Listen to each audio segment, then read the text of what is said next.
First chemical field చేసేటప్పుడు నాకు మచ్చలు ఎక్కువగా ఉండేయండి, ఒంటి నిండా కూడా చాలా వరకు నా చేతుల నిండా కూడా ఎక్కువ మచ్చలు ఉండి అవన్నీ తగ్గాయి. కెమికల్ ఫీల్డ్ మానేసి ఈ ప్రకృతి వ్యవసాయం చేయడం వల్ల, ఈ ఆకుకూరలు కూరగాయలు ఎక్కువ తినడం వల్ల ఇదే నన్ను చూసి అందరూ మారగలిగారండి. నా హెల్త్ బయట కనిపించేది కాబట్టి ఇది అందరూ చూసే ఆహా తనకి ఎలా తగ్గింది అంటే మనం కూడా ఎలా పండించాలి, ఈ కెమికల్ వల్ల ఈ ఆరోగ్యం పాడవుతుంది, నెక్స్ట్ నేల కూడా పాడవుతుంది అని ప్రతి రైతు గమనించారండి.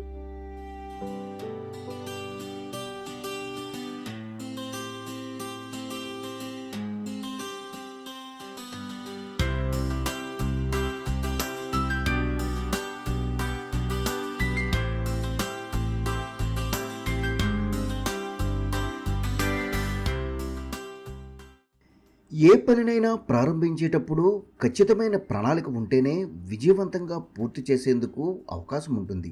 రైతు పార్వతి ఇదే సూత్రాన్ని అనుసరిస్తున్నారు.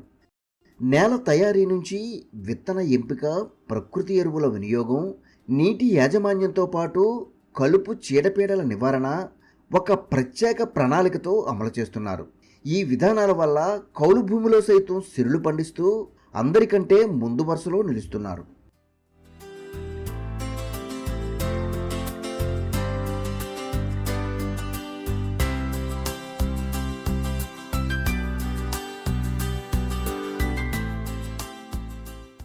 కాకినాడ జిల్లాకు చెందిన రైతు పార్వతి 3 ఏళ్లుగా ప్రకృతి పద్ధతిలో సాగు చేస్తున్నారు. తను 1.5 ఎకరాల భూమిని కౌలుకు తీసుకొని సేద్యం ప్రారంభించారు. వీటిలో ఏ గ్రేడ్ విధానాన్ని అనుసరించి ఎల్లాకారంలో గొట్లు అభివృద్ధి చేసుకొని కొబ్బరి, అరటితో పాటు నిమ్మ పంటలు వేసుకున్నారు.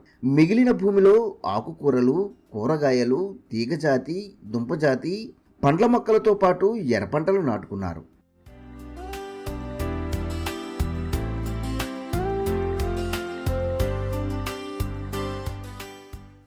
నా పేరు పార్వతి. నేను కాకినాడ జిల్లా తుని మండలం రాపాకి విలేజ్ నుంచి ఫార్మర్ సైంటిస్ట్ కింద వర్క్ చేస్తున్నాను. నేను ఒక రైతు దగ్గర 3 సంవత్సరాల క్రితం కౌలుకి 1 ఎకరం 20 సెంట్లు తీసుకోవడం జరిగింది. ఈ 1 ఎకరం 20 సెంట్లలోని పాడి 1 ఎకరం ఏటీఎం 20 సెంట్లలో వేసుకున్నాను. అందరూ ఆకుకూరలు, కూరగాయలు ఇవన్నీ కొనుకెట్టుకెళ్ళడం జరిగేది. ఈ ఆకుకూరలు, కూరగాయలు ఎప్పుడైతే కొనుకెట్టుకెళ్తున్నారో పాడి కన్నా కాయగూరలు అన్నీ పండిస్తే ఇంకా నాకు ఎక్కువ ఆదాయం వస్తుంది కదా, చాలా మందికి ఆరోగ్యపరంగా నేను ఉపయోగపడతాను అని నేను ఒకటి నిర్ణయం తీసుకున్నాను. 2025లోని పాడి వేయడం మానేసి నేను మొదట పిఎండిఎస్ వేసుకొని పిఎండిఎస్ 45 రోజుల నుంచి ఫ్లవరింగ్ స్టేజ్ వచ్చిన తర్వాత దాన్ని కొన్ని ఆకుకూరలు హార్వెస్ట్ చేసుకొని మిగతాది పశువులకు ఉపయోగించి మిగతాది కలయదున్నడం జరిగింది. తర్వాత 400 కేజీలు ఘనజీవామృతం వేసాను.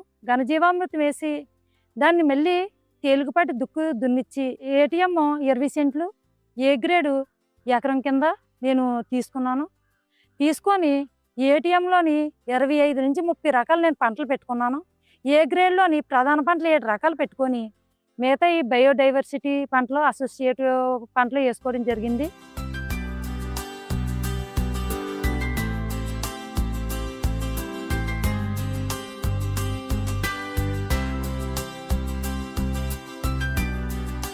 వీటికి ప్రకృతి వ్యవసాయ పద్ధతి అనుసరించి 20 రోజులకు ఒకసారి ద్రవజీవామృతం అందిస్తున్నారు. అదేవిధంగా పంటలు కాసించిన పురుగుల నుంచి రక్షించేందుకు నీమాస్త్రం కషాయాన్ని పిచికారీ చేసుకుంటున్నారు. క్యాబేజీ, కాలీఫ్లవర్ వల్ల కొద్దిగా నాకు పెస్ట్ ఎక్కువ పెట్టేదండి. ఈ పెస్ట్ ఎప్పుడైతే పడుతుందో వెంటనే నీమాస్త్రం, 1 వారం దసపర్ని, 1 వారం ఉల్లి కషాయం, 1 వారం పుల్లటి మజ్జిగ, ఇంకా పెస్ట్ ఎక్కువగా ఉందంటే అగ్నిహస్త్రం కొట్టడం జరిగేది. ఇలా జరగడం వల్ల పెస్ట్ని నేను నివారించగలిగాను. ఈ నివారించి మనకి ఈల్డ్ వచ్చిన తర్వాత వేరే పంట మార్పిడి జరిగితే బాగుంటుందని పంట మార్పిడి చేయడం జరిగేది.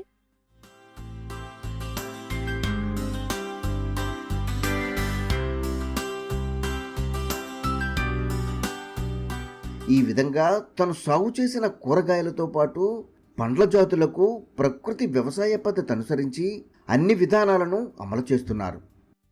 ఈ క్రమంలో సాగు నుంచి లభ్యమైన ఉత్పత్తులను సేకరించి పంట పొలం వద్దే అమ్మకాలు చేస్తున్నారు. అదేవిధంగా ఇంటి అవసరాలకు సైతం వినియోగించుకుంటున్నారు.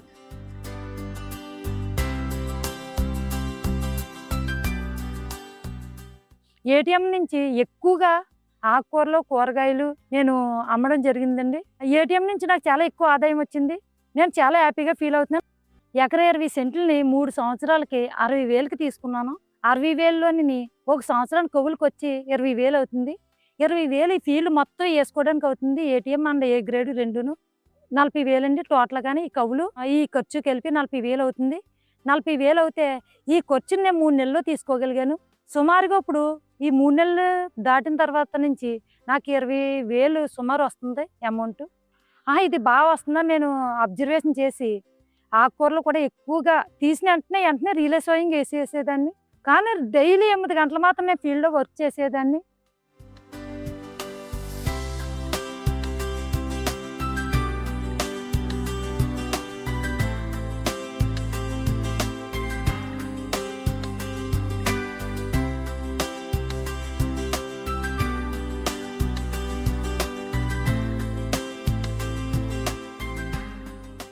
బంతిపూలు ఎక్కువగా నాకు హార్వెస్ట్ అవ్వి ఎక్కువ ఆదాయం రావడం జరిగింది. బంతిపూల తర్వాత టమోటా ఎక్కువగా ఆదాయం రావడం జరిగింది. తర్వాత ఇప్పుడు ఎక్కువ వంగ వస్తుంది ఏటీఎం నుంచి.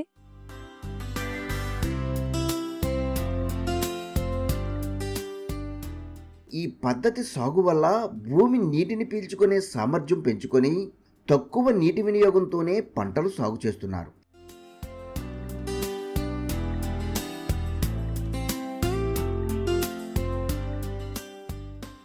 ఈ విధంగా సాగు ప్రారంభం నుంచి పంట తీసుకునే వరకు ఒక ప్రత్యేకమైన ప్రణాళికతో ముందుకు పోతూ కౌలు భూమిలో సైతం మెరుగైన ప్రయోజనాలు పొందుతున్నారు.